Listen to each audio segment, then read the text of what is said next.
Eu estou aqui no primeiro Congresso Internacional de Varginha, 30 anos. Estou com meu amigo aqui, Rodrigo Betim. Fazia tempo que a gente não se encontrava, né? Ele é ufólogo, faz um monte de parada doida aí também, toca flauta, né? É muito legal, gente boa. Eu queria que você falasse pra gente, você está aqui prestigiando o evento, o que que você está achando? E 30 anos depois do caso Varginha, qual que é a conclusão que você chega? A conclusão que eu chego é a veracidade dos fatos não só apresentados, né, por você, por Petiti, o Pacatini, tudo do que está sendo acontecido aqui nesse exato momento, mas assim também a veracidade das mulheres que eram meninas na época e hoje são têm uma cidade, né? Vovó, agora é vovó. Ó, cara, pois é, o tempo passa, né?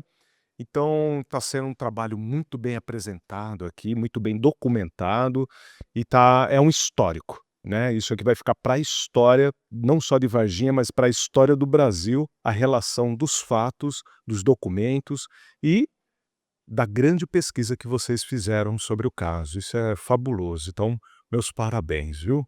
E assim, ele tá me devendo um DVD, né, tem uns negócio aí, né, que eu não posso falar, né, mas vamos ver se a gente se encontra aí pra comer uma pizza, alguma coisa, e a gente faz essa troca de figurinha, né. Exatamente, tem um documento, né, são pesquisas que eu fiz, inclusive a gente participou do primeiro Congresso Internacional de Ufologia da cidade de Campinas, né, que na saída a gente viu a nave, lembra disso? Lembro, lembro. Isso. Então, aí eu tenho, de 1999 eu tenho o DVD, que é a gravação de quando começou, né, e a nave está muito nítida ali, né, a transformação dela e tal. Inclusive sai um negocinho, uma outra navezinha do lado. Sai várias. Ela se divide em 3, é um negócio absurdo, assim, né. E depois daquele tempo, eu fiquei pesquisando durante 5 anos o caso e aconteceu vários fatos. Dentre deles tem os recortes dos jornais. Então eu tenho esses documentos e gostaria de passar para você esses documentos para a gente fazer um programa para você colocar no seu canal. Tranquilo, só passar que a gente passa depois para vocês aí essas imagens, né, toda a história. Exatamente. E ó, parabéns mais uma vez, estou feliz de te reencontrar aqui, parabéns pela sua equipe e o trabalho que você vem fazendo dentro da ufologia brasileira, que você, para mim, é um dos caras ímpares. Sempre falei isso para você, te admiro muito pelo seu trabalho. Obrigado. É assim, a gente é ufólogo, né, só que atualmente acabou virando divulgador da ufologia também, né, fazendo esse trabalho aí para propagar, né, para um número maior de pessoas, essas verdades ufológicas. Então é isso aí, obrigado Rodrigo. É isso aí, vamos continuar procurando outras pessoas aqui no Congresso Internacional de Varginha. Ó, eu estou aqui com o vereador Miguel Lima, da Prefeitura Municipal de Varginha, e ele foi uma das testemunhas. Tem uma história para contar que aconteceu no dia anterior, né, ao avistamento das meninas. Miguel, prazer te conhecer. Conta pra gente aí o que que você experienciou naquela época. O Edson, prazer em conhecê-lo também aqui, nesse importante evento, né, aqui para Varginha, que é o primeiro, né, seminário internacional. Mas a Suelen, né, Suelen, minha assessora, pediu para colocar aqui, mas é uma realidade, né, porque, de fato, eu e minha família participamos, né, dessa história.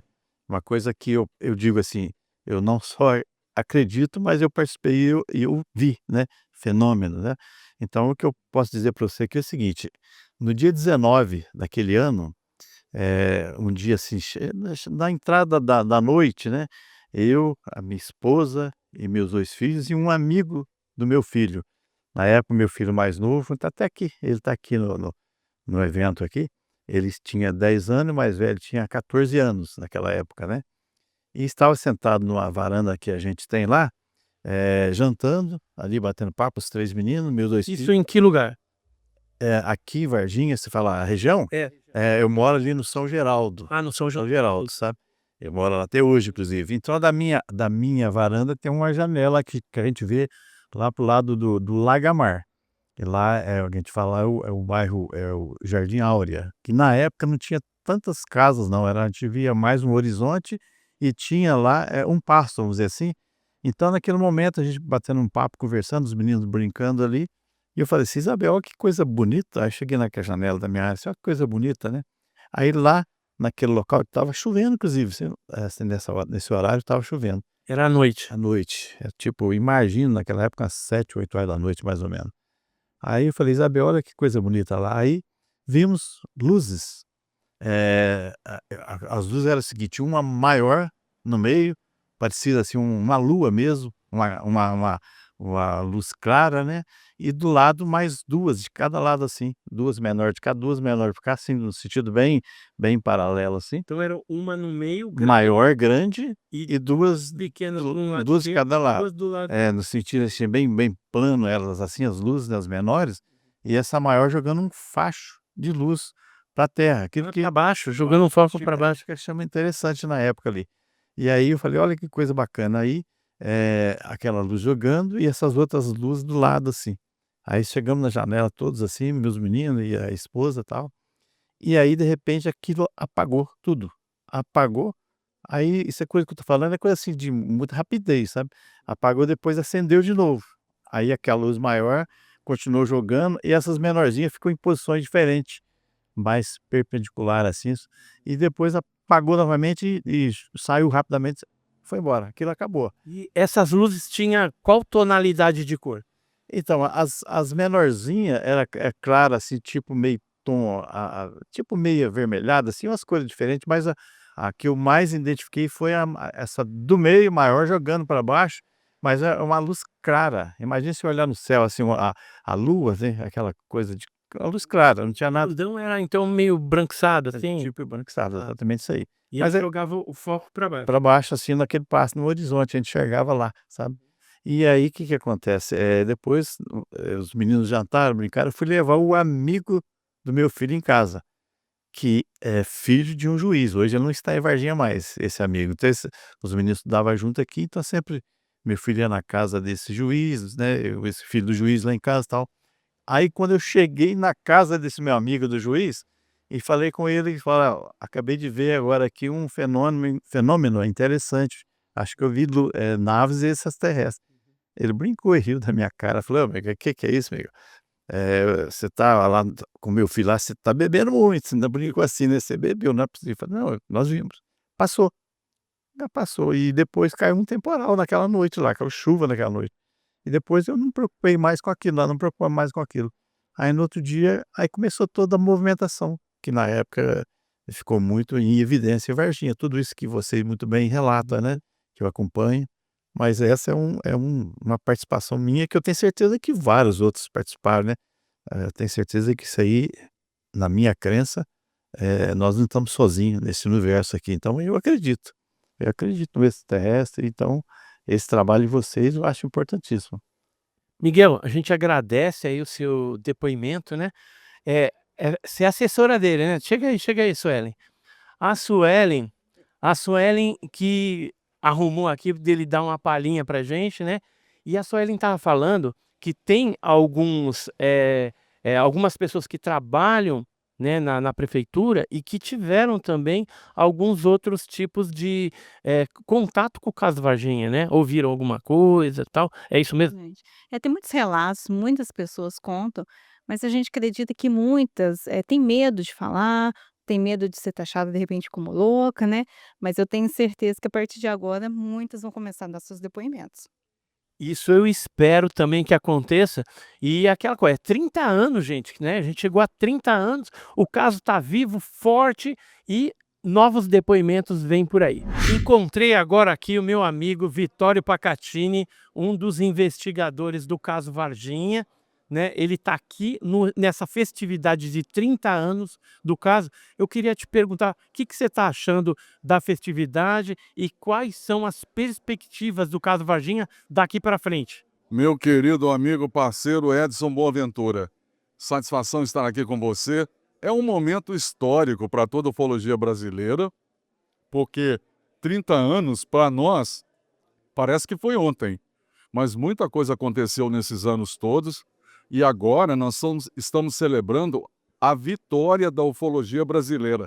Depois de todos os percalços, todos os problemas, as tensões que nós passamos para desvendar grande parte dos fatos ocorridos aqui em Varginha, onde seres extraterrestres foram localizados, capturados e retirados da cidade. Para nós, uma alegria muito grande. Inclusive, eu gostaria de parabenizá-lo pela sua excelente palestra, junto com o Petit, né, com o Ramalho, todas as equipes. E para nós, doravante, persistimos na pesquisa, nós não vamos desistir nunca. Nós estamos vivendo um momento muito especial com a chegada do Dr. Ítalo Venturelli, que eu tenho certeza irá estimular outras testemunhas-chave, porque nós sabemos que vídeos e fotos das criaturas estão aqui dentro de Varginha. É uma questão de tempo, nós vamos ter acesso a esse material. Portanto, a minha expectativa, eu tenho certeza do meu colega Boaventura, de toda a ufologia brasileira, é muito positiva. E, mais uma vez, celebrar 30 anos é uma vitória da maior ufologia do mundo, que é a ufologia brasileira. É isso aí, uma breve palavrinha aqui do meu amigo Pacatini. Mas, assim, antes de acabar, né, com essa entrevista aqui, porque tem muita gente, a gente andou aí, falou com um, falou com outro, falou com gente da prefeitura, pesquisador, testemunha. O que você achou daquela audiência lá em Washington, né, quando, por exemplo, aquele militar da USAF, da Força Aérea Norte-Americana, falou ali que teve realmente o C-17 aqui no Brasil, mostrando ali o envolvimento americano. O que você sentiu? Boaventura, correu um calafrio na minha espinha. É como você mesmo disse, é como uma vitória de Copa do Mundo.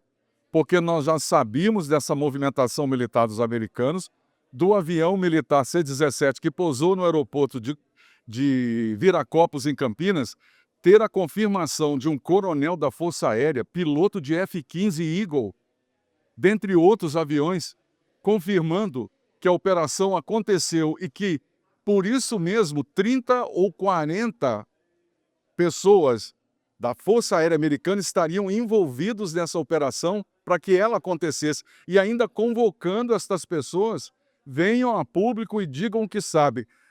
Para nós, a esperança é a que fica. E eu tenho a sensação de que outros americanos vão surgir a partir do chamado daquele coronel americano da Força Aérea. Uma vitória, com certeza.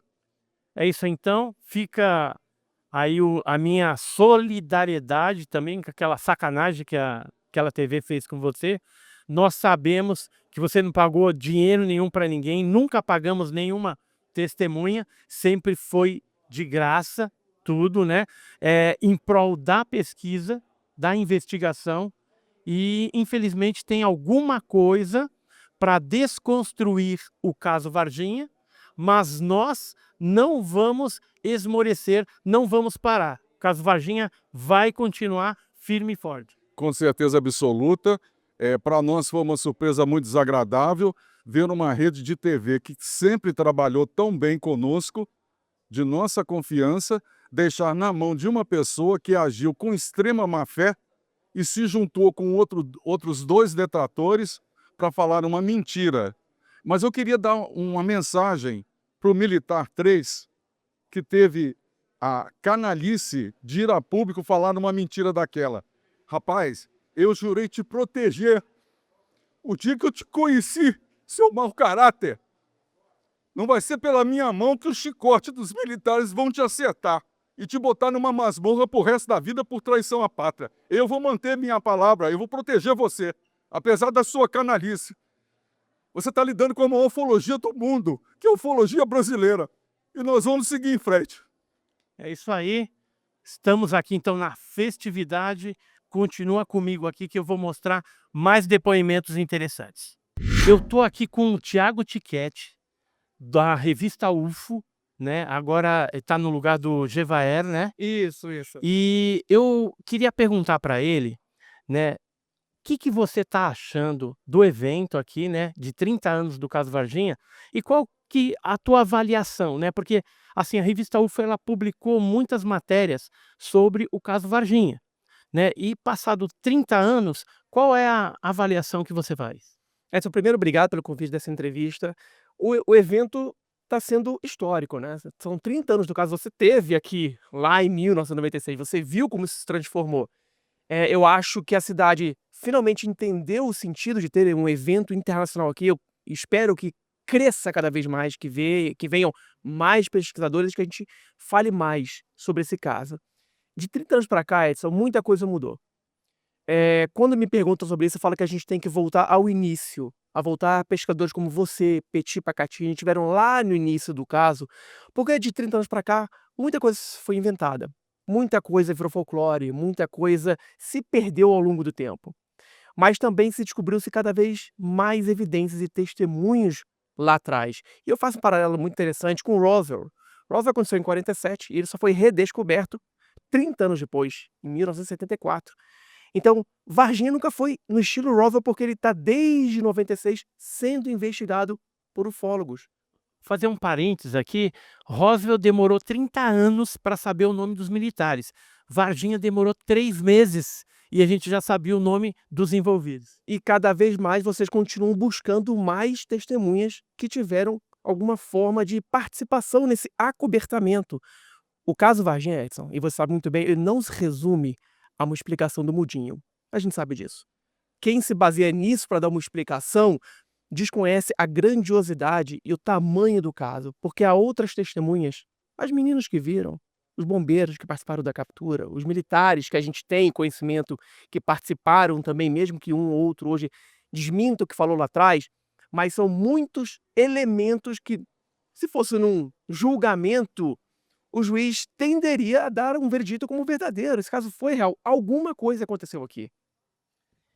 Então, veja que todos os ufólogos, praticamente, ou a grande maioria deles, eles têm essa visão de que o caso Varginha é algo importante, que deve ser continuado. Tem contaminações, sim, né? Mas é aquela coisa, estamos aqui vivendo um momento histórico em Varginha, 30 anos do caso, um monte de gente, testemunhas da época, ufólogos, tem médicos aqui presentes também, então é um negócio grandioso. Mas eu queria mudar agora um pouco o foco, que talvez vocês não saibam, mas o Tiago Tiquete, ele é filho de militar, né? O pai dele já faleceu, tudo, mas o pai dele, ele trabalhou no 3º Comar, lá no Rio de Janeiro, e quando ele era pequenininho, o pai dele levava ele para ver documentos de OVNIs. Não é isso mesmo? Conta um pouquinho dessa história pra gente. Verdade. Meu pai, no final da carreira dele, ele era tenente-coronel da Aeronáutica, aviador, e no final da carreira dele, Como que ele chamava? Luiz Mauro Tiquete, coronel Tiquete, ele trabalhou no A2 do 3º Comar, que é o serviço secreto da Aeronáutica, no Rio de Janeiro. E como ele era divorciado da minha mãe, todo final de semana a gente ia para a base, pegava um frescão em São Conrado, morava na Barra, e ia para a base ali, que o 3º Comar é do lado do Santos Dumont.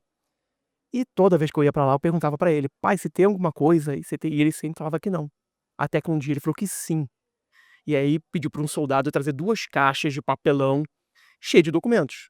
Só que eram documentos datilografados na época, não existia celular, era 1992, 3. Ele trouxe aquela caixa e eu comecei a ver. E eu vi uma foto que até hoje não foi divulgada, que era uma foto nítida de um OVNI, de um objeto, era um objeto voador metálico, prateado, em forma de disco clássico, sem janela, sem nada, do lado do avião, como se o piloto tivesse virado e tirado uma foto aquelas que antigamente a gente imprimia, né? E aí eu queria essa foto e meu pai não deixou eu levar essa foto. E não tinha celular na época, não tinha nem xerox colorida na época. Eu também, se eu fosse militar, e aí o filho pedisse, fala, infelizmente não, senão vai complicar tudo aqui a situação. Mas aí depois, se eu tivesse uma chance que fosse o filho, eu dava um jeitinho de copiar ou pegar alguma coisa. Eu copiei. Você copiou? Copiei, meu Então pai. conta pra gente isso. O meu pai falou pra mim: você tem 10 minutos pra ver o que você quiser. E eu vi. E eu comecei a pegar uns casos mais curtos daqueles documentos e comecei a copiar à mão. Chegando em casa, eu copiei uns 16 casos, eu acho, 16, 17 casos. Copiei e fui na minha máquina de datilografar. E eu apresentei isso uma vez, e você, Edson, chegou pra mim no evento e falou: Tiago, isso que você apresentou, eu tenho esse documento. Não sei se você lembra disso. Lembro. E assim, eu vou fazer o seguinte, a gente tá falando disso, eu vou mostrar esse documento para vocês aí, porque é bem interessante, né? E foi há muito tempo atrás, e tinha a data, eu falei, não, peraí, essa data aqui, eu tenho o documento real. que aconteceu isso. Você viu uma relação de casos, né? Eu vou te Mas eu tenho o documento. Eu te mando a relação de caso, você vê, porque é algo que tinha dentro do serviço secreto da aeronáutica, e meu pai todo dia levava para mim, quando a gente se encontrava, cópias de xerox de jornais com timbre do Terceiro Comar, porque eles arquivavam isso também, do jornal Última Hora, o Globo, o Jornal do Brasil. Então eles tinham um controle naquela época do que estava acontecendo. E eu tive a sorte e a oportunidade de ver aqueles documentos todos, que eram muitos documentos que o Terceiro Comar tinha, e até hoje, Edson, fora o seu documento, que você falou que tinha aquele documento, e eu não lembro se foi vazado ou não, nenhum outro documento daqueles que eu copiei foi vazado. Exatamente, é só um único que tem na relação do Thiago Tiquete que eu tenho cópia, né? E na verdade eu já consegui até mais cópia daquele negócio. E eu conversei com o capitão Aí, ó. que estava no avião, né? E conversei com outro copiloto. E o capitão, ele escreveu um livro. Ele mora em Brasília. Vamos para Brasília? Eu tive no apartamento dele em Brasília e ele me deu um livro, e aí ele conta num dos capítulos essa história daquela que está registrada, mas de forma poética, né? Assim, sem dar muitos detalhes e tal, mas ele me mandou um livro autografado porque ele quis registrar aquele fato, porque foi um fato muito inusitado que aconteceu, né? Então, essas coisas só nos fazem ter certeza que vale a pena a gente estar pesquisando. Você já está há quanto tempo pesquisando? São 30 anos, né? Você, um pouquinho menos que você tá bem mais do que eu. Eu vou fazer 46, né? Um pouquinho só mais do que eu. Mas 30 anos e isso que move a gente, né? A gente não tem resposta, a gente quer saber, a gente tem a curiosidade de entender o que está acontecendo, porque alguma coisa, Edson, está acontecendo. E não é só um ou outro caso que vai falar que é verdadeiro ou falso a pesquisa ufológica, tem muita coisa aí ainda para se descobrir. Ó, lá em Brasília, algum tempo atrás, foi 2009, eles liberaram no Arquivo Nacional um calhamaço lá de documentação, 1000 e tantas páginas, depois veio mais um calhamaço, e todo ano eles liberam alguma coisa. Mas assim, você analisando, né, que você analisa também os documentos, eu também faço isso. Quando você analisa aqueles documentos, o que você percebe? Eles estão rasos ou trazem alguma coisa profunda? Primeiro que eles demoram muito para liberar. E o que eles liberam é a coisa assim mais simples do mundo. Não vão nunca liberar algo que realmente comprove ou tenha uma evidência forte. E eu te falo isso até mais. Antigamente, a aeronáutica, por uma ordem diretiva do Sato, que foi ministro da aeronáutica, toda a documentação relacionada ao objeto voador não identificado era para ser enviada ao Arquivo Nacional no final do ano. Isso não está sendo feito de forma contínua, porque o departamento que fazia isso dentro da aeronáutica foi extinto. E eu sei disso porque pessoas que trabalham, militares, que eu tenho em contato, já me falaram isso. Então eu não sei aonde vão esses documentos, a gente não sabe aonde que eles param, ou se acumula muito mando de uma vez, mas essa ordem diretiva que tinha não está sendo cumprida. Entendi. E assim, eu acho que é porque eles mudaram. Antigamente era o CONDABRA, que era o Comando de Defesa Aeroespacial Brasileiro, que cuidava disso, e agora virou COMAI. Então, talvez algumas atribuições acabaram sendo remanejadas para algum lugar, ou não foi remanejado para lugar nenhum. Tá parado. Então, eu sei que a documentação, ou seja, os relatos dos pilotos, entram através de um telefone dedicado para isso, e geralmente os sindactas do Brasil, eles fazem essa captação também. Mas, como você bem falou, é bem raso mesmo. Arquivo ultra secreto, nunca foram revelados. Agora, os mais rasinho aí, luzinha, tal, isso aí de vez em quando a gente tem acesso. Mas já é um sinalizador de que eles se interessam e se preocupam com esse fenômeno. Não é isso? Então eu queria agradecer o Thiago aí pela essa entrevista, nesse bate-papo que a gente teve aqui. A festa ainda continua, hoje é só o sábado, ainda tem o domingo, né? Todo aí vai ter mais palestras e tudo mais. E é isso aí, continue acompanhando a gente. Eu estou agora aqui com o Marco Antônio Petit, que participou do caso Varginha, 30 anos, esse congresso maravilhoso que a gente está tendo aqui. Eu queria te perguntar o seguinte, passado 30 anos, o que mudou no caso Varginha e tem alguma novidade, tem algum passo seguinte depois desses 30 anos? Olha, eu considero o seguinte, a gente está vivendo um momento histórico, esses 30 anos e esse evento aqui nos está dando a oportunidade de mostrar que tudo aquilo que, inclusive em épocas mais recentes, está sendo feito para tentar, mais uma vez, sepultar o caso, acaba retornando de maneira negativa para aqueles que estão por trás desse processo de acobertamento. O caso ele tem uma força enorme, novos depoimentos até de médicos estão surgindo, ou seja, cada vez mais fica substanciado aquela ideia realmente que nós tivemos aqui no nosso país, em Varginha, no sul de Minas, não só o maior caso da história da ufologia brasileira, mas mundial. E nós fizemos questão de mostrar dentro do próprio IPM, né, uma coisa que você, Edson, conhece, que nós como pesquisadores já conhecemos há muito tempo, mas é necessário que as pessoas tomem conhecimento do quanto o Exército deixou documentada toda a operação de tentativa de fraude, a palavra é essa mesmo, Adulteração. a adulteração dos fatos ligados para apoiar aquela ideia absurda do senhor Mudinho, né? Então, um outro colega nosso, inclusive, o Fernando Ramalho, ele até hoje, na palestra dele, listou criminalmente as atitudes que a gente pode comprovar que foram cometidas pelo próprio Exército Brasileiro dentro dessa história para vender para a população uma coisa que, evidentemente, desde o início a gente sabia que não tinha nenhum cabimento, né? No caso, assim, essa mudança de postura, né, do Birajara Franco Rodrigues, que a gente conhecia, né, estava lá pesquisando junto, tudo. O que você acha que aconteceu? Algo muito forte para mudar ou será que é aquele discurso dele mesmo? Não, eu costumo dizer o seguinte, diante de tudo que ele fez no passado, inclusive eu falei exatamente o que eu vou falar agora no início da minha conferência, diante de tudo que ele fez, em termos de trazer evidências para o caso, divulgou, envolveu pessoas, convenceu o mundo da realidade do caso Varginha. Hoje dizer simplesmente que ele se enganou, que ele está arrependido, é algo que não pode, eu não consigo levar a sério. Ou seja, eu costumo dizer o seguinte, para levar a sério isso que ele fala hoje, o que evidentemente a gente não faz, eu teria que, para começar, considerar que ele foi a pessoa mais irresponsável que já surgiu na ufologia brasileira e mundial pelo que ele fez no passado, porque não tem outra alternativa. Ou o Birajara Rodrigues é o que ele mostra ser hoje, é o que ele mostra ser no passado. E na minha visão, o Birajara Rodrigues, na realidade, o verdadeiro é o do passado. E a gente está sabendo aqui que você está lançando também um livro, 30 anos, né, caso Varginha e tal. O que os leitores podem esperar dessa tua nova obra? Essa obra ela começou a ser escrita em 2024, depois eu paralisei o processo justamente de redação, porque eu tinha certeza que nesses últimos meses desse ano nós teríamos, vamos dizer assim, a materialização de uma série de fatos que estavam sendo gestados pela própria pesquisa em várias áreas, né? E eu estava certo, basta ver o que aconteceu nesses últimos meses, a revelação de novos testemunhos explosivos, né, como o doutor Ito Venturelli, né? Nós tivemos, por exemplo,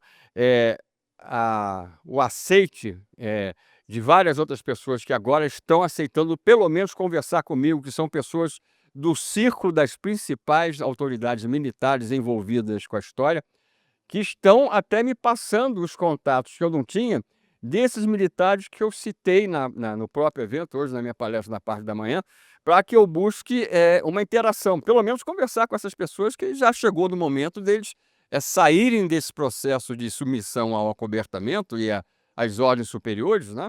E passarem, no mínimo, a falar parte da realidade que a gente conhece, né? Então eu posso garantir, eu pensei até em já apresentar um print da conversa que eu vim batendo com um deles, mas eu percebi, viu, Edson, que se eu fizesse isso hoje, isso certamente iria prejudicar as outras pessoas cujo processo de contato estão ainda em andamento, né? Então a gente está chegando nesse momento que a gente percebe que cada uma daquelas autoridades militares, até aqui do sul de Minas, principalmente essas, que sempre negaram tudo, hoje elas estão falando praticamente abertamente a verdade, pelo menos para aquele círculo de parentes muito próximos, de pessoas que frequentam churrascos juntos, e estão falando aquilo que a gente sabe que é verdade. Então, se eles começaram já esse tipo de processo, por que não aceitarem conversar com os principais investigadores envolvidos, visando, ou até com a mídia diretamente, se for o caso, para o estabelecimento definitivo da verdade, né? Essas pessoas não podem morrer falando claramente, como algumas já acabaram, infelizmente, falecendo, né? Em algum desses casos, e levando com si, né, esse tipo de verdade, que é uma verdade que toda a humanidade tem direito de ter contato, né? É isso aí, então, as breves palavras aqui do meu amigo Marco Antônio Petit. Tamo juntos, Estamos aí, da Ed. guerra, para manter a chama acesa do caso Varginha. Com toda certeza. E podem esperar muito mais revelações aí dentro desse trabalho conjunto que está sendo realizado.